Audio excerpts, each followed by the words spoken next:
예수님이 당신을 믿고 따르는 자들에게 요구하시는 사랑의 방식이 있습니다. 성도는 내 삶의 기준이 하나님의 말씀으로 삼고 사는 자들이라고 할 수 있어요. 사람들이 살아가면서 저마다 자기 방식대로 사랑을 하는데 성경은 당신을 믿고 따르는 자들이 어떤 사랑을 해야 되는지 그 사랑의 기준이 예수 그리스도라고 우리에게 분명히 알려주고 계세요. 그러니까 여러분, 우리가 신앙생활할 때 하나님이 우리에게 그리고 예수님이 우리에게 보여주신 그 사랑의 기준을 붙들지 못하게 만드는 것 중에 하나가 무엇이냐면 내 나름대로 최선을 다했습니다라고 하는 표현이에요. 내 방식대로 혹은 나는 나름대로 뭔가 했습니다라고 하는 것들이 오히려 하나님이 요구하는 그 사랑의 방식과 그 기준으로 나아가는 데 있어서 의외로 방해가 되는 경우가 참 많습니다. 우리는 내 나름대로 무언가를 하면서 사는 자들이 아니고요. 내 방식대로 최선을 다하는 자가 아니라 나는 할 만큼 했어요라고 하면서 그것을 붙들며 사는 자들이 아니라 우리 주님이 우리에게 보여주신 그 기준을 붙들고 사는 자들이다 그 말입니다. 그래서 여러분 성도들은 사랑하는 방식에 있어서 수준의 차이는 있을지언정 성경이 요구하는 사랑의 방식과 예수님이 우리에게 보여주신 그 사랑의 방향성을 붙드는 것이 저와 여러분들이 가져야 될 신앙의 자세라는 거예요. 여러분 교회 안에서도 마찬가지고 그리고 우리가 사는 사람들과의 관계에서도 마찬가지인 것 같아요. 나는 할 만큼 했다. 나는 최선을 다했다.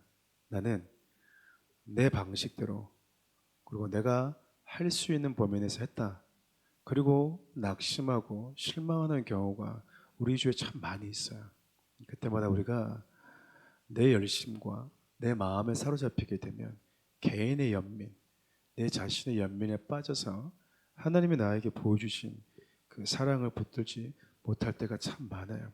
왜 이런 말씀을 드리냐면 주님이 우리에게 보여주신 그 사랑에는 생명이 있는데 내가 하는 사랑의 방식에는 생명이 없기 때문에 그래요. 어제 예수님께서 보여주신 사랑은요, 당신을 외면하고 부인하고 떠났던 제자들 뿐만 아니라 당신과 눈이 마주쳤음에도 불구하고 당신에게 달려오지 못하고 오히려 바깥으로 뛰쳐나가서 자기가 했던 행동에 대해서 후회하고 슬퍼하고 예수님과 함께했던 3년간의 그 인간의 정 때문에 용기 없는 자기 자신에 대해서 슬퍼했던 그 베드로를 사랑의 눈빛으로 바라보시면서 기다려주신 우리 주님의 그 사랑이 결국 베드로를 많은 사람들을 살리고 많은 사람들 주님께 돌아오게 하는 생명력을 가진 자로 만들어냈다라고 하는 거예요. 예수 그리스도의 생명이 베드로를 살린 거죠. 그러니까 여러분 우리가 이 주님의 사랑을 가지고 다가가지 않으면 주님이 나에게 보여주셨던 것 같은 그 사랑의 방식과 그 기다림을 가지고 우리가 누군가를 대할 때만이 그의 영혼이 주님이 우리에게 보여주신 것 같은 사랑의 결과가 나온다라는 거예요. 부모가 자녀에 대해서도 마찬가지고 나의 방식과 나의 어떤 하소연과 나의 억울함 가지고 자녀를 대하는 것이 아니라 우리 주님이 자녀의 나를 대하는 방식과 같은 그 사랑을 가지고 자녀들을 기다려주고 자녀들을 주님의 따뜻한 눈빛으로 바라봐주는 것이 너무나 중요합니다. 우리 주님의 이런 따스한 눈빛이 베드로를 살렸던 거예요.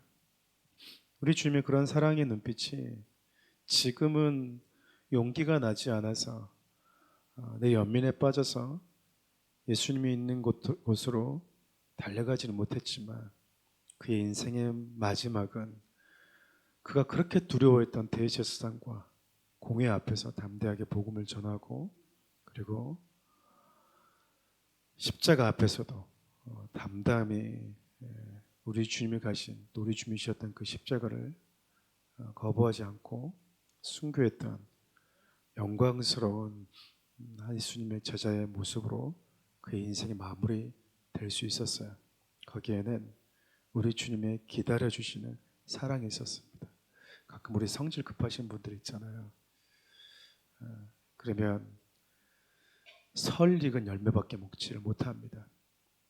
차근차근히 그 열매가 맺는 시간까지 때로는 가만히 지켜봐주는, 기다려주는 그 사랑이 저와 여러분들에게도 필요하다는 생각이 들어요.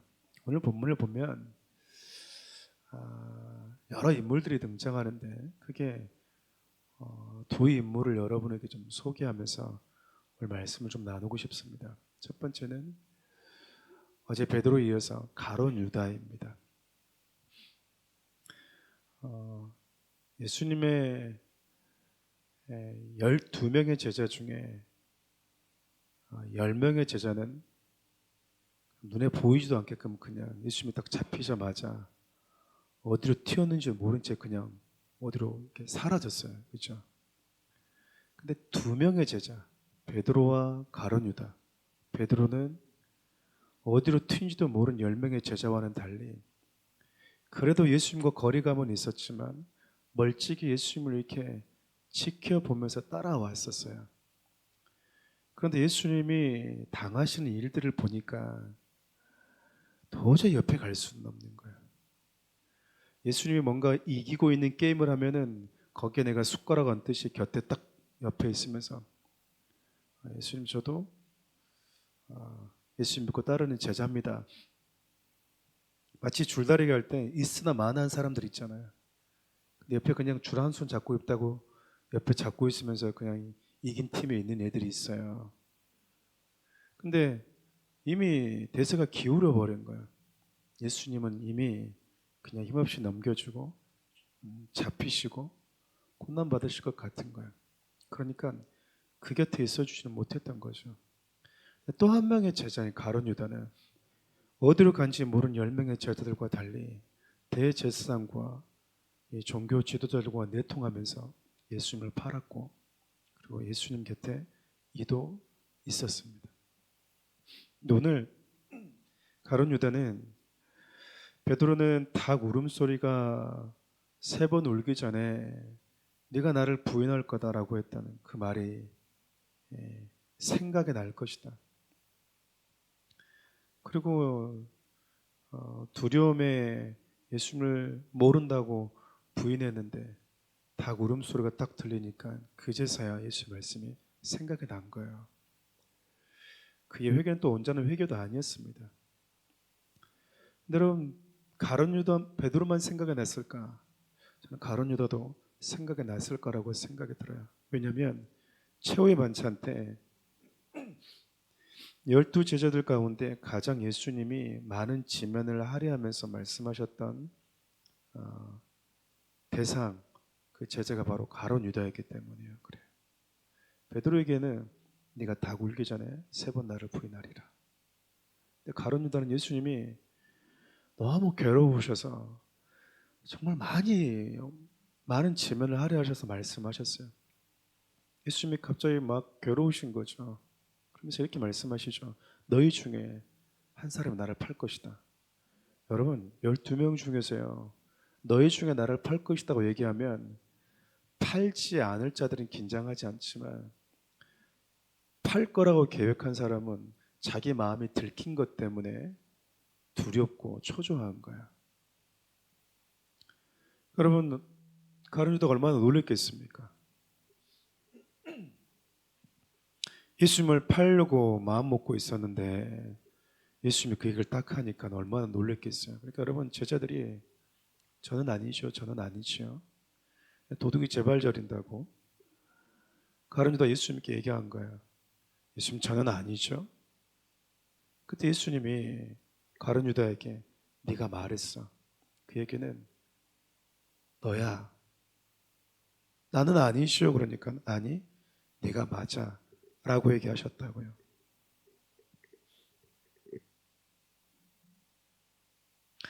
그리고 또 한 가지 아주 이 땅에 태어난 사람이 들을 수 있는 가장 저주스러운 말씀을 하시는데 그게 뭐였냐면 인자는 어차피 이 땅에 와서 십자가에 넘겨질 것이고 죄인들을 구원하기 위해서 그 길을 가기로 작정되었지만 인자를 파는 자에게는 차라리 태어나지 않는 것이 나을 뻔했다라고 이야기를 한 거야. 여러분, 인간으로 태어나서 이것만큼 저주스러운 말이 있겠습니까? 차라리 태어나지 않는 것이 더 나을 뻔했다. 여러분, 이 정도 얘기 들으면 정신을 차려야 되잖아요. 근데 예수님 팔겠다라고 한 이 생각이 아무리 예수님이 충격 요법을 주어도 팔겠다라고 하는 그 마음이 가시질 않는 거예요. 그리고 예수님을 팔아 넘깁니다. 많은 학자들이 이제 추론하기를 갑자기 유다가 예수를 왜 팔았을까? 물론 하나님의 구속사 안에서의 또 하나의 어떤 그 계획된 일이기도 하겠지만 당시 예수님을 따랐던 많은 제자들은 자기들이 꿈꾸는 나라가 있었어요. 각자 자기들이 예수님을 믿고 따르면서 다윗의 후손으로 오신 예수 그리스도, 예수님을 표현할 때 다윗의 후손이라고 말하는 그 표현 안에 메시아가 오시면 다윗과 같이 우리 나라를, 우리 택한 이 민족을, 이스라엘을 다시 온전히 회복시켜 줄까라고 하는 그 생각이 있었어요. 그래서 여러분, 제자들 가운데는 가슴에 칼을 품고 다니는 당시에 열심당원들과 같은 친구들도 있었습니다.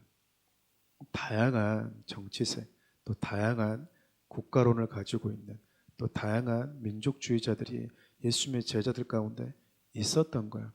여러분, 모든 사람은 다, 인간은 존재 자체가 정치적인 존재예요. 자기가 원하는 나라와 예수를 믿고 따르면서도 그분이 이런 나라를 만들어줬으면 좋겠다라고 하는 사고는 제자들도 다 가지고 있었던 거예요. 그런데 예수님이 가룟 유다가 생각했던 것 같은 그 나라를 말씀하지 않는 거예요. 그냥 십자가에 잡혀버리신 거예요. 그때 빌라도도 똑같이 얘기를 했어요. 네가 오실 왕이냐? 예수님이 나의 나라는 이 세상에 속한 게 아니다고. 내가 너희들에게 주고자 하는 나라는 저 위에 있는 나라다라고 예수님이 말씀해 주신 거예요. 저 위에 있는 나라를 너희들에게 주기 위해서, 저 위에 있는 새하늘과 새 땅을 너희에게 주기 위해서, 너희들을 새로운 피조물로 만들기 위해서 온 게 나다라고 얘기하고 있는 거예요. 예수님이 오심은 바로 그거였던 거죠. 근데 가룟 유다는 그걸 이해를 못했던 거죠. 가룟 유다뿐만 아닙니다. 모든 제자들이 다 마찬가지였어요. 그런데 여러분, 예수님을 팔았는데 예수님 아무것도 하지 않는 거예요. 예수님이 자기를 욕하지도 않고 팔 때부터 친구여라고 얘기하고, 판 자기 자신에 대해서 어떻게 네가 나한테 이럴 수 있어? 이 배은망덕한 녀석아. 그러고도 네가 제자야?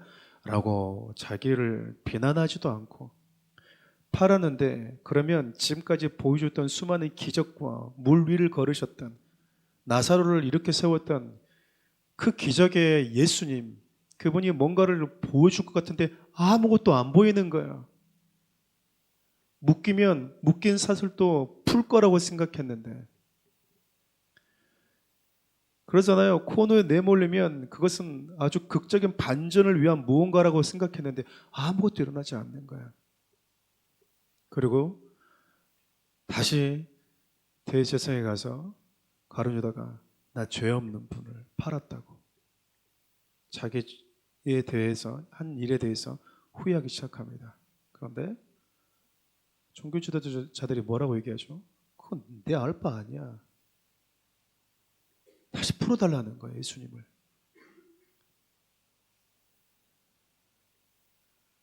근데 종교 지도자들은요, 전혀 개의치 않았습니다. 그러고 나니까 여러분, 이제서 이제 정신이 들기 시작한 거야. 내가 뭔 짓을 한 건가? 수많은 예수님과 3년간 함께 해왔던 그 시간들이 스쳐 지나갔을 것이고, 그리고 지난밤 예수님께서 최후의 만찬 때 자기가 했던 말들이 생각이 났을 거예요. 스스로 괴로웠던 것 같아요. 그래서 뭐 했냐면 스스로 목숨을 끊어버립니다. 이런 걸 보면 베드로는 아직 좀 겁이 많은 것 같고요. 그렇죠. 후회는 하고 괴롭지만 이 정도는 아닌데 가룟 유다는 자기가 한 행동이 너무 후회스럽고 괴롭다 보니까 스스로 나 같은 놈이 하면서 내 죄의 무게감에 짓눌려 버리고 내가 했던 실수에 짓눌려 버려서 내 자신에 대한 무가치함, 그것을 죽음으로 표현해 버리는 거예요. 참 아이러니하게 오늘 본문에 누가 등장을 하냐면 바라바라고 한 사람이 등장하고 있는 거예요. 여러분, 예수님이 제가 첫날 말씀드렸던 것처럼 위법적이고 불법적인 재판의 당사자였거든요. 유대인들은 명절 때, 안식일 때는 절대 재판하지 않습니다. 그때는 우리 주님이 특별히 유월절 같은 가장 큰 절기, 3대 절기 중에 하나인데 그 유월절은 우리가 구원받은 날이기 때문에, 특별히 애굽에서 종된 자에서 자유케 된 날이기 때문에 절대 재판하지 않아요. 누군가를 압제하고 누군가를 종으로 누군가를 감옥에 넣는 그런 일을 하지 않았다고요. 그런데 이들이 유월절에 예수님을 감옥에 가두려고 그래요. 그래서 여러분, 명절에는, 특별히 유월절 같은 이런 명절에는 자기들이 종에서 자유케 되었다라고 하는 것을 기념하기 위해서 어떤 관례를 만들었냐면 감옥에 있는 죄수를 자유케 해주는 특사, 말 그대로 유월절 특사 제도가 있었다 그 말이에요. 그런데 예수님은 죄가 없으시니까 당연히 들어가도 다시 나와야 될 분이시고, 예수님을 유월절 특사로 이렇게 풀어주려고 했는데 대제사장이 선동하기 시작한 거예요. 예수님을 십자가에 넘겨주고, 그러면 유월절 특사로 누구를 풀어줄까? 바라바를 풀어달라는 거예요. 바라바를. 자기 죄로 인해서 감옥에 갇힌 바라바 강도를요 풀어달라고 예수님은 바라바 대신 감옥에 넣고 십자가 처형하라고. 성경에 참 드라마틱하게 오늘 본문을 기록해 놨어요. 유월절 특사라고 하는 것을 여러분들이 좀 이해하려면 잘 아시다시피 출애굽기에 등장하는 유월절 사건을 떠올리면 됩니다. 하나님이 애굽으로 들어오셨을 때 집 앞에 유월절 어린 양의 피가, 문 앞에 피가 발라져 있는 집안의 장자들은 다 생명이 보호되었어요. 다시 말하면 예수 그리스도의 피가 우리 마음의 문에 적셔져 있는 자들은요 다 산다 그 말이에요. 여러분, 예수님께서 유월절에 당신의 백성들을 종되었던 곳에서 해방시키셨거든요. 근데 참 독특하게도 그들을 종된 자리에서, 죽음의 자리에서 해방시키는 그 유월절에 예수님은 뭐 하셨냐면 잡히신 거예요. 종이 됐다 그 말이에요. 우리를 거기서 건져주시기 위해서, 해방시키기 위해서 예수님이 결박을 당하신 사건이거든요. 근데 여러분, 이 모습이 바라바가 회복됨으로 인해서 오늘 말씀이 드라마틱하게 우리에게 표현되고 있는 거야. 여러분, 이 말씀을 이렇게 쭉 읽다 보면 말도 안 되는 바라바가 풀려나잖아요. 그렇잖아요. 여러분, 누가 지금도 그래요. 여러분, 뭐 살인자가 혹은 성추행범이, 강간범이 풀려나서 오면 우리 마을 근처에 사는 것에 대해서 혐오한다고요. 뭐 조두순 같은 그런 분들 오면 막 피켓 들잖아요. 우리 마을에 못 오게 하라고. 여러분, 이 강도가 풀려나면 자기 마을 근처에 살기를 환영할 사람 누가 있겠습니까? 근데도 불구하고 이자를 원하는 거예요. 그토록 예수님이 미움받고 버림을 당하신 거예요. 근데 성경이 우리에게 알려주고 있는 건 아주 단순하거든요. 예수님이 그날 처음 마주한 강도였던 바라바를 건져주시기 위해서, 자유케 해주시기 위해서 예수님이 잡히셨다라는 거예요. 여러분, 이 정도 되면 이제 우리가 너무나 안타깝고 아쉬운 인물이 한 명이 떠올라야 돼요. 그게 가룟 유다예요. 오늘 처음 감옥에서 마주했던 그 바라바에게 자유와 해방을 주기 위해서 우리 주님이 기꺼이 결박되는 것을 주저하지 않으셨다면 3년간 당신과 함께했던 그 제자를 품을 넓은 품이 우리 주님에게 없었겠냐 그 말이에요. 가끔 사람들은 운명론적으로 가룟 유다에 대해서 접근할 때가 많아요. 성경이 얘기하고 있는 게 아닙니다. 성경은 태어날 때부터 너는 이러이러한 사람으로 정해졌어라고 하는 그 정해진 운명론을 얘기하고 있는 게 아니에요. 성경 이걸 통해서 저 여러분 모두에게, 당신을 믿고 따르는 모든 자들에게, 구원의 은혜를 경험한 모든 자들에게 전에 너희들이 어떤 자였는지를 알려주고 싶은 거야. 너희들은 예수님을 가룟 유다처럼 판 자들이라는 거야. 예수님이 나를 위해서 십자가에 죽으셨다. 나의 죄를 위해서 십자가로 넘겨지셨다. 그래서 그분이 나 대신 십자가에 죽으셨다고 고백하는 모든 사람들은요, 여러분들이 그걸 원했든 원하지 않았든 예수님이 여러분 때문에 팔렸다 그 말입니다. 나 때문에 팔린 분이다 그 말이에요. 내가 원하지 않았어도, 내가 그것을 내가 시도하지 않았어도 예수님은 나의 구원자이십니다. 주님이 나의 죄를 십자가에 죽으셨습니다. 이 고백을 하는 모든 자들은요, 예수님을 팔아 넘긴 자들이에요. 거기에 다 해당되는 거예요. 다 해당되는 거라고.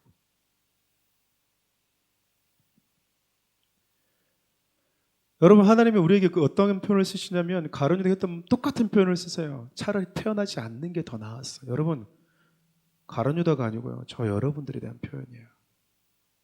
마귀의 자녀이고 죄 중에 태어나서 죄만 짓고 살다가 결국 영원한 죽음의 형벌을 면치 못할 죄인된 인간은 차라리 태어나지 않은만 못한 존재였던 거예요. 저와 여러분들이 또 다른 가룟 유다다 그 말이에요. 저와 여러분들의 이름이 성경에 등장하는 가룟 유다와 별 다를 바 없다 그 말입니다. 그러면 여러분, 오늘 예수님이 가룟 유다가 괴로워서 극단적인 선택을 하려고 했을 때 우리 주님이 가룟 유다 곁에 있었다면 예수님이 어떤 말씀하셨을까요? 어떤 말씀하셨을까요? 사랑하는 유다야, 내가 감옥에서 마주한 바라바를 위해서도 기꺼이 결박되는 것을, 옥에 갇히는 것을 주저하지 않았는데 3년간 내 모든 것을 다해서 사랑했다. 너를 내가 왜 품지 못하겠느냐. 우리 좀 그런 말씀하지 않으셨겠어요? 예수님은 또 다른 가룟 유다인 저와 여러분도 똑같은 말을 하고 있다고 생각합니다. 가끔 여러분, 자기가 하는 행동을 자기가 용납 못하는 그런 좀 고집스럽고 그런 분들이 있어요. 내가 한 행동이 너무 싫고 그래서 그냥 죽어버리고 싶을 만큼 괴로워서 막 치를 떠는 분들이 있어요. 어떤 분들은 그냥 반복해서 죄를 지어도 희낙낙거리면서 그냥 너무 해맑게 사는 분들이 있는가 하면, 어떤 분들은 작은 죄에 넘어지면 그것 때문에 괴로워서 슬퍼하고 나 같은 놈이 막 이럴 때가 있거든요. 여러분, 제가 신대원을 가기 전에 대학 보실 때 제가 처음으로 장기 금식을 한 적이 있었어요. 저는 이제 금식을 하면서 그런 생각을 했었습니다. 더 예수님처럼 만들어지겠지, 내 성품도. 근데 웬걸 이게 금식을 하면 할수록 내 안에 죄가 더 많이 보이는 거예요. 그리고 나라고 하는 이 그냥 덕지덕지 메이크업 되어 있는 것이 그냥 저녁에 일 끝나고 집에 와서 화장 지우듯이 탁 지워지는 저의 생얼을 보는 거죠. 태어나지 않는만 못한 나의 모습이 보이기 시작한 거예요. 가룟 유다에게 예수님 하셨던 것처럼 이건 정죄가 아니거든요. 그냥 죄인된 우리를 향하는 모습, 적나라한 생얼을 보여주는 것이고, 그런 너를 위해서 예수님이 왔다라고 하는 걸 말씀하고 있는 거거든요. 여러분 전부 다 여러분들의 생활 앞에 서본 적이 있을 거예요. 여러분의 민낯을 보지 못했다고 하는 것은 여러분 구원의 은혜의 무게감을 아직 못 느끼고 있다는 것과 똑같습니다. 여러분 제가 딱 그 민낯을 보는 순간요 못 살겠더라고. 제가 금식 중반쯤 돼서 계속 내 스스로에 대한 정죄감에 사로잡히는 거예요. 내가 살아서 뭐 하지? 내가 이 금식 끝나고 나서 내가 이 죄를 안 지을 자신이 있나? 내가 반복된 실수를 안 한다고 하는 보장이 있나? 자신이 없는 거야. 자신이. 내가 또다시 안 넘어질 자신이 없는 거야. 내가 실수하지 않을 자신이 없는 거야. 내가 뭐 몇 번은 덜 짓겠지만 생각으로 마음으로 그런 죄를 안 지을 자신이 없는 거예요. 그러니까 여러분 바울이 로마서 7장 얘기했던 것처럼 그 고백이 저 안에 나오는 거예요. 나 같은 놈은 이 살 필요가 없는 건데. 그러면서 여러분 진짜 막 하루라도 빨리 죽는 게 오히려 덜 죄를 짓는 거겠다. 여러분 제가 이 끝에 딱 갔다 오니까 그 절망의 끝에 딱 가니까요. 너무 내 자신이 비참해지는 거예요. 늘 칭찬받아오면서 살았거든요. 어렸을 때부터. 신앙에 있어서만큼은. 근데 형편없는 내 자신 앞에 딱 서니까 이 절망의 끝에 딱 서게 되더라고요. 근데 여러분 그 절망의 무게가 나를 딱 짓누르려고 했을 때 그냥 차라리 죽는 게 더 낫다. 높은 데서 보면 여러분 그냥 뛰어내릴까? 그냥 죽을까? 이런 생각들이 여러분 그냥 금식하는 내내 수없이 왔다 갔다 하는 거예요. 제 마음속에. 그런데 왜냐면 그 민낯을 안 들킬 자신이 없는 거 이미 내 자신한테 들켰잖아요. 근데 그 절망의 끝에 하나님이 저에게 뭘 보여주시냐면 그 절망의 무게 끝에 딱 서보니까 그런 나를 끌어안기 위해서 오신 주님의 사랑의 품이 보이는 거예요. 그러니까 나는 이 모습을 이제 확인했는데 나는 형편없는 나의 모습을 지금 봤는데 그래도 내가 내 자신도 용납을 못하는 거예요. 그런데 우리 주님은 오늘 처음 마주한 나의 모습을 처음부터 다 보셨을 텐데 나는 이제 20대 초반 때 처음 마주했는데도 불구하고 내 자신이 이렇게 인정도 안 되고 용납도 안 됐었거든요. 근데 우리 주님 내가 이 땅에 존재하는 순간부터 나의 민낯을 다 보셨을 텐데 그리고도 지금까지 나를 사랑한다고 용서한다고 그러고 오셨구나. 죄의 무게감과 비교할 수 없는 우리 주님의 은혜의 무게감에 압도가 되기 시작했던 거예요. 여전히 그 이후에도 넘어질 때가 있었지만 그것 때문에 가룟 유다처럼 극단적인 행동을 전혀 하지 않는 이유는 그 절망의 무게보다도 나를 기꺼이 끌어안으시는 주님의 사랑의 무게를 알게 됐기 때문에 그래요. 가룟 유다는 주님의 3년 동안 함께 했음에도 불구하고 나의 이런 형편없는 모습까지 끌어안을 수 있는 주님의 그 무게감을 보질 않은 거야. 그냥 나 같은 놈 하면서 자기 정죄의 무게감만 느꼈을 뿐입니다. 여러분 믿음 좋은 사람 아니에요. 가끔 자기 죄 때문에 괴로워가지고 막 그냥 막 힘들어하는 분들이 있어요. 교회 오빠들 보면 막 그냥 기타 딸랑딸랑 치면서 오빠 왜 그래요? 그러면 나 같은 놈 멋있어 보이지 않아요. 하나도 못 없어. 하나도 뭣도 없다고. 가끔 대학교 가면 동아리에서요. 그냥 공부도 안 하고 막 기타만 딸랑딸랑 쳐. 가면은 선배 왜 그래요? 그러면 내 안에 죄가 너무 많이 보여서 진짜 나 같은 놈은 살 필요가 없는 것 같아. 하나도 안 멋있다니까. 죄만 보는 사람은 은혜를 보지 못한다면 전혀 멋진 사람이 아니에요. 가룟 유다 멋있어 보입니까? 아니요. 하나님이 어쩌면 오늘 또 다른 가룟 유다인 저와 여러분들에게 주시고 싶은 메시지가 있는 것 같아요. 가룟 유다는 주님의 그 품을 품에 안기지 못한 채 스스로의 자신을 용납하지 못한 그 생각에서 헤어나오지 못했지만 여전히 가룟 유다처럼 예수님을 십자가로 넘겼던 저와 여러분들, 여전히 어쩌면 태어나지 않는 것이 더 나을 뻔했던 마귀의 자식이고 저주의 자식이고 전에 저와 허물로 이미 죽어버렸던 썩은 죄의 악취만 나는 저와 여러분들을 향해서 우리 주님이 기꺼이 모든 것을 다해서 사랑할 준비가 되어져 있고 사랑하셨고 사랑하고 계신다라고 하는 것을 우리 주님이 가룟 유다 같은 저와 여러분들에게 오늘 들려주고 싶다고 저는 생각을 합니다. 여러분 이 시간에 그런 기도를 한번 했으면 좋겠어요. 신앙생활 이렇게 쭉 하다 보면 여러분들의 그 정말 형편없는 죄의 민낯을 참 많이 보시게 될 거예요. 잘 안 바뀌는 나의 육신의 기질들도 참 많이 보일 겁니다. 이게 좀 기도하고 좀 이렇게 하나 앞에 있으면 이게 조금 묻혀진 것 같다가도 어느 순간 또 불쑥불쑥 이렇게 튀어나오는, 그래서 나의 어떤 하나님을 향한 사랑의 동기가 오히려 거침이 되고 걸림이 되는 그런 일들을 참 비일비재하게 일어나요. 그리고 내 안에서 끊임없는 이 죄 안의 이 소용돌이도와 마주치고 있을 거예요. 근데 그런 민낯을 보실 때 내가 지금 보고 있는 이 민낯의 이 순간 이전부터 하나님은 다 알고 나에게 오셨다. 그냥 메이크업 한 모습에 빠져가지고 나에게 온 게 아니라 나의 완전한 민낯을 다 보고도 알고도 나에게 오기를 주저하지 않으셨다. 여러분, 그러면요, 우리는 가룟 유다처럼 이렇게 행동하는 게 아니라 주님의 품에 안기셔야 돼요. 뻔뻔하게 안기셔야 됩니다. 염치 없게 그분의 품으로 가야 되는 거예요.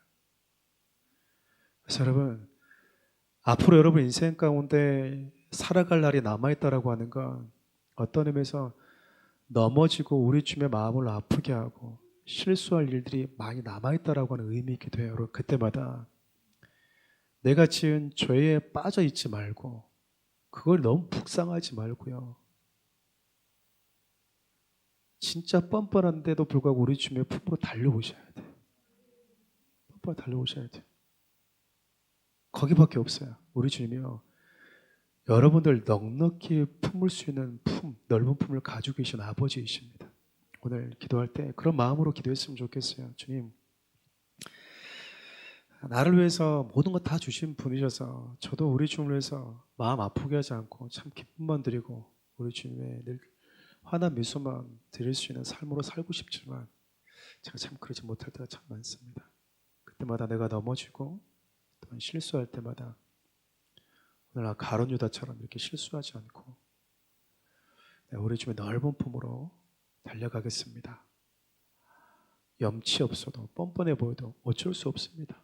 하나님, 저는 주님의 사랑 외에는 소망이 없으니까요. 그렇게 여러분 기도하셨으면 좋겠어요. 그리고 그 주님의 사랑을 많이 느껴보십시오.